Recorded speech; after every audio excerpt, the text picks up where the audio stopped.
Radhe everyone, good morning. कैसे हो आप सभी? आशा करती हूँ बहुत अच्छे से होंगे। आप सभी का बहुत बहुत स्वागत है मेरे एक न्यू ब्लॉग में। तो आज बन रही है घर में कढ़ी।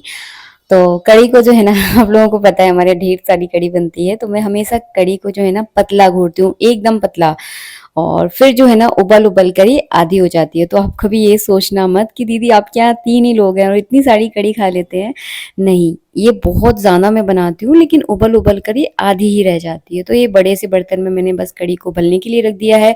ढेर सारा मैंने इसमें पानी डाला है। और मैं हमेशा जो है ना कढ़ी छाछ से ही बनाती हूँ। मुझे दही वाली कढ़ी ज़्यादा अच्छी नहीं लगती। जो छाछ की कढ़ी होती है ना वो काफ़ी खट्टी रहती है, और हमारे यहाँ थोड़ी खट्टी सी कढ़ी, बहुत ज़्यादा खट्टी नहीं, लेकिन थोड़ी सी खट्टी कढ़ी पसंद है सबको। तो बस यहाँ पे मेथी, ज़ीरा, हींग में मैंने कढ़ी को बघार दिया है। और बघारते समय मैं थोड़ी हल्दी ज़रूर डाल देती हूँ ताकि कढ़ी का कलर भी बहुत अच्छा आता है। और बस इसमें थोड़ा-सा मैं सेंधा नमक डाल दूँगी। खाने में मैं हमेशा सेंधा नमक का ही यूज़ करती हूँ। हमारे यहाँ जो नॉर्मल नमक होता है ना वो हम लोग नहीं खाते। काफ़ी सालों से है, मतलब 6-7 सालों से हम लोग सेंधा नमक ही खा रहे हैं। जब हम रेंट के मकान में रहते थे ना, जब भी हम सेंधे नमक का ही यूज़ करते थे। तो बस यहाँ पे मैंने कढ़ी बघार दी है। और यहाँ पर जो है ना मसालदानी में मसाले ख़त्म हो गए थे, जैसे कि सूखा धनिया ख़त्म हो गया था, लाल मिर्ची ख़त्म हो गई थी। तो ये सारे मसाले आप सबको पता है मैं हमेशा पीस कर एक डिब्बे में रख देती हूँ। तो मसालदानी में जब ज़रूरत होती है ना तब उसको डालती हूँ, उतना ही उतना डालती हूँ, क्योंकि कई बार होता है मसालदानी में सारे मसाले कई बार मिल जाते हैं। और साथ के साथ मैंने लाल मिर्ची और सूखा धनिया भी जो है ना इसके अंदर डाल दिया है, ताकि अच्छे से जो है ना मसाल कढ़ी के साथ क्या है, मसाले भी अच्छे से पक जाते हैं उबल उबल कर। अगर आप बाद में डालोगे ना तो वो अच्छा सा फ्लेवर जो है ना कढ़ी के अंदर नहीं आता। तो बस यहाँ पे कढ़ी बगर गई है, और मैंने जो है ना चावल सबसे पहले बना दिए हैं। मेरे यहाँ रूल है, मतलब ये आप रूल ही समझ लीजिए। सबसे पहले चावल बनते हैं, उसके बाद मैं कढ़ी बनाती हूँ, उसके बाद रोटियों की तैयारी होती है। तो बस यहाँ पे पतली सी कढ़ी बना ली है। और हाँ, आज मैं बनाने वाली हूँ करेले की सब्जी। तो कढ़ी जब हम छौंकते हैं ना तो उसके पास खड़ा रहना पड़ता है, नहीं तो बहुत जल्दी ये उबल जाती है। और हाँ, आज सोमवार का दिन है। तो सोमवार को जो है ना हम लोग मटका भी भरने वाले थे, क्योंकि हम लोग जो है ना शनिवार के दिन मटका लेकर आ गए थे। कभी भी ला सकते हो, मिट्टी का बर्तन है, खरीद आप कभी भी सकते हो, लेकिन इसको यूज हमेशा अच्छे दिन पर किया जाता है। अच्छे दिन का मतलब है सोमवार के दिन, शुक्रवार के दिन, अमावस्या हो, पूर्णिमा हो, उस दिन जो है ना इसको भरा जाता है। तो मटका हमेशा शगुन देकर ही भरते हैं, ये मैंने देखा है अपनी पीढ़ी दर पीढ़ी। तो बस उसी हिसाब से जो है ना आज मैंने मटके को भी भर दिया। और जब मटका भरते हैं ना तो इसमें छोटा-सा एक हल्दी से स्वास्तिक ज़रूर बना लें। स्वास्तिक बनाने का अगर टाइम नहीं हो तो हल्दी से इसका थोड़ा तिलक ज़रूर कर दें, क्योंकि मटका भरकर रखना यानी घर में बरकत होने का संकेत होता है। तो इसीलिए छोटा-सा शगुन ज़रूर किया जाता है। तो बस मैंने छोटा-सा यहाँ पे पूजन किया था, वो मैंने आपको नहीं दिखाया है, क्योंकि कुछ चीज़ें होती हैं ना वो प्राइवेट होती हैं। लेकिन मैं व्लॉगिंग करती हूँ, और छोटी-छोटी चीज़ें आप लोगों के साथ मुझे शेयर करना भी अच्छा लगता है। आप लोग मुझसे बहुत कुछ सीखते भी हो, जो मैंने अपने बड़ों से सीखा है वो मैं आपको बताने की कोशिश करती हूँ। तो जब भी आप मटका भरो तो ये ज़रूर करो, क्योंकि मटका भरना बहुत शुभ कार्य होता है। कभी मटका चटक जाए, टूट-फूट जाए तो ये बहुत बड़ा अशुभ जो है ना माना जाता है। इसीलिए मटका भरने के बाद ये छोटा-सा शगुन ज़रूर करें। यहाँ पर मैंने कढ़ी को बघार दिया था, तो साथ के साथ जो है ना पकौड़ियाँ तो बननी बनती है ना, तो बस मैं यहाँ पे बेसन की पकौड़ियाँ बना रही हूँ। और कढ़ी तो पकौड़ी की अच्छी लगती है। हाँ, पालक की भी अच्छी लगती है, लेकिन पड़ो पकौड़ी की ज़्यादा अच्छी लगती है। तो बस मैंने यहाँ पे पकौड़ियों की कढ़ी बनाई है। तो जब भी आप मटका भरो ना तो इस कार्य को ज़रूर कर देना। और मटका भरकर कहाँ रखा जाता है ये भी मैं आपको बता दूँ। वैसे तो आपको पता होगा, लेकिन मैंने जो सीखा है मैं वो बता रही हूँ। मटका हमेशा भरकर उत्तर दिशा की ओर रखा जाता है। तो उत्तर दिशा की किसी भी दीवार पर आप रख सकते हैं। तो मैं यहाँ पे किचन में रखती हूँ। आपने अक्सर देखा होगा कि हमारे यहाँ उत्तर दिशा की ओर मटका रखा रहता है, लेकिन पंडित जी जो है ना गुस्से में देखिए कहाँ मटका रख कर गए हैं, क्योंकि मैं उनको बोल रही थी कि नीचे रख दो, तो वो गुस्से में जो है ना ऊपर रख गए हैं। तो इसको मैं अभी उठा कर रखने वाली हूँ। वो मैं अपने हिसाब से ही रखूँगी और आपको दिखाऊँगी भी कि कहाँ मटका रखा जाता है। तो हमेशा उत्तर दिशा की ओर मटका रखिए। आपने हमेशा मेरे किचन में देखा होगा उत्तर दिशा की ओर तांबे के बर्तन में मैं जो है ना पानी भर के रखती हूँ। वो तो हमेशा ही भर के रखती हूँ, चाहे मटका हो ना हो तभी भर के रखती हूँ। तो हमेशा उत्तर दिशा की ओर मटका भर कर आप ज़रूर रखें। बस इसके बाद कढ़ी वड़ी मैंने बघार दी थी। कढ़ी की जो छोटी-मोटी तैयारी होती हैं वो करके रखती थी, क्योंकि कढ़ी को छोड़कर मैं नहीं आ सकती थी, क्योंकि कढ़ी जो है ना बहुत जल्दी उबल जाती है। तो बस कढ़ी अब उबलने लगी है, अब मुझे कोई टेंशन नहीं है। अब 2 घंटे तक कढ़ी उबलेगी। उसको स्लो फ्लेम पर मैं करके आई हूँ, 600 पर जो है ना कर दी है मैंने, तो आराम से उबलती रहेगी। और यहाँ पर आज करनी थी मुझे मंदिर की क्लीनिंग।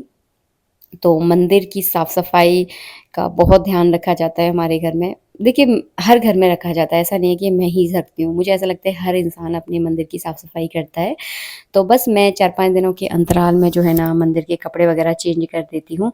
तो बस आज वही दिन था, तो मैंने कपड़े वगैरह चेंज किए और बस यहाँ पर जो है ना पूरे कपड़े वगैरह चेंज करके सब मैंने व्यवस्था अच्छे से बना दी है। और कुछ लोग मेरी गुल्लक को बहुत याद कर रहे थे, दीदी आपके मंदिर में गुल्लक रहती थी, कहाँ गई है? तो देखिए आप लोग देख लीजिए, गुल्लक कहीं नहीं गई है। जगह के अभाव के कारण थोड़ा मंदिर में रख देती थी मैं, मतलब नीचे कबर्ड में रख देती थी। आज फाइनली आपको देखने के लिए मिल गई।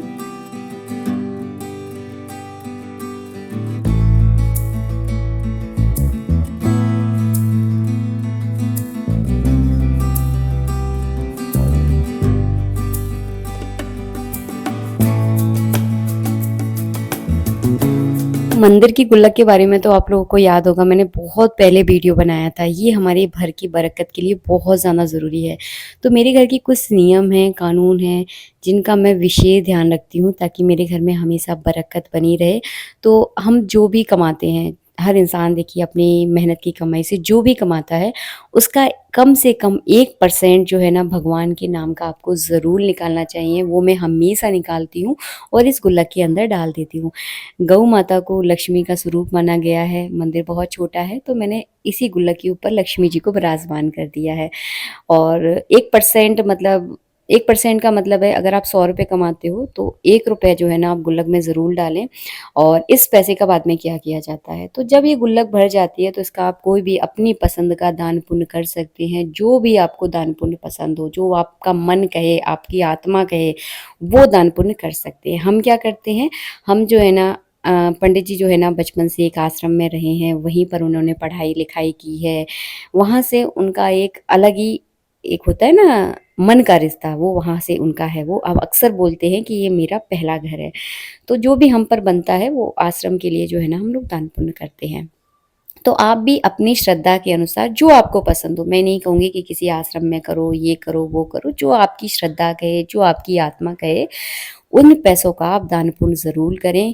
कहते हैं कि दान पुण्य करने से बरकत होती है और दान पुण्य करने से दुगना होकर आपको मिलता है। इसीलिए मैं आपको ये सलाह दूँगी, आप अपनी कमाई का 1% ज़्यादा मत निकालिए, क्योंकि इस महँगाई के ज़माने में पैसे निकालना बहुत मुश्किल है, मैं भी इस बात को समझती हूँ। लेकिन 1% हिसाब ज़रूर निकालें और यकीन मानिए साल भर के अंदर आप इसका फ़र्क देखिएगा, बहुत फ़र्क पड़ता है, सच में बहुत फ़र्क पड़ता है, मैंने अपनी आँखों से देखा है। तो इस उपाय को आप ज़रूर कीजिएगा, मैं इन उपायों को ज़रूर करती हूँ। एक तो उत्तर दिशा की ओर मटका भरकर रखना है, दूसरी ओर इस तरह के पैसे आपको ज़रूर निकालना है। बाकी और छोटी-छोटी और भी सारी चीज़ें होती हैं, घर गृहस्थी में बहुत सारी चीज़ों का ध्यान रखा जाता है, जो कि मैं समय-समय पर आप सबके साथ बहुत मन से ये सारी चीज़ें शेयर करती हूँ। आप भी ज़रूर करें इन उपायों को। इन उपायों में कोई ज़्यादा पैसा नहीं लगता है, बस छोटी-सी एक मेहनत लगती है, जो आपको ज़रूर करना है। और जब आप ये दान पुण्य करोगे ना, मैं आपको यकीन दिलाती हूँ, आपके मन को ना बहुत सुकून और शांति मिलेगी। तो इस तरह के छोटे-छोटे उपाय आप ज़रूर करें और फिर देखिए आपके घर में कितना मतलब चेंजिंग आती है, बहुत फ़र्क पड़ता है। और आप अगर ₹10 भी कमा रहे हैं ना, तो ₹10 में भी आप अपने घर को बहुत अच्छे से चला पाएँगे। मतलब आपका हर काम बनता चला जाएगा। मैं ये नहीं कहूँगी कि ₹10 में घर चल जाता है, लेकिन हाँ, ऐसा होगा कि आपका काम ना कोई भी काम आपके रुकेंगे नहीं, बस बनते चले जाएँगे, भगवान की कृपा से। यहाँ पर जो है ना हमने ठाकुर जी को स्नान करा दिया है, सबको मैंने अपनी-अपनी जगह विराजमान कर लिया है। जिस दिन मंदिर साफ़ करती हूँ, उस दिन मतलब बहुत हौच-पौच सी मचती है। थोड़ा ज़्यादा टाइम लग जाता है, लेकिन हो जाता है। तो बस यहाँ पे हमने ठाकुर जी का स्नान वगैरह कराया। अब जो है ना तिलक चंदन कर दूँगी और उसके बाद करूँगी मैं आरती की तैयारी।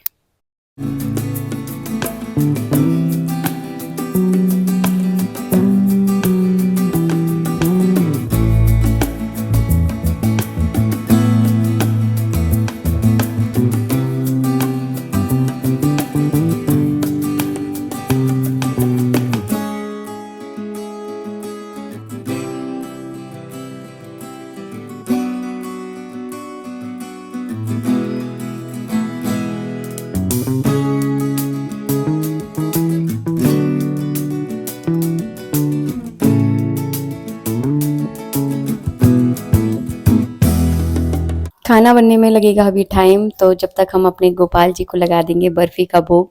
तो इस तरह का भोग मैं अपने घर में ज़रूर रखती हूँ। भोग मतलब सुबह का भोग तो बहुत ज़रूरी होता है, तो सुबह तो मैं दूध का भोग लगाती हूँ, उसके बाद स्नान कराने के बाद कुछ ना कुछ भोग ज़रूर लगा देती हूँ, ताकि हमारे ठाकुर जी को जो है ना भूख बहुत जल्दी लगने लगती है। तो बस मैंने यहाँ पे बर्फ़ी का भोग लगा दिया है और भोजन बनने में अभी लगेगा टाइम, और आप देख सकते हो कि कढ़ी आधी खदक-खदक कर जो है ना आधी हो चुकी है।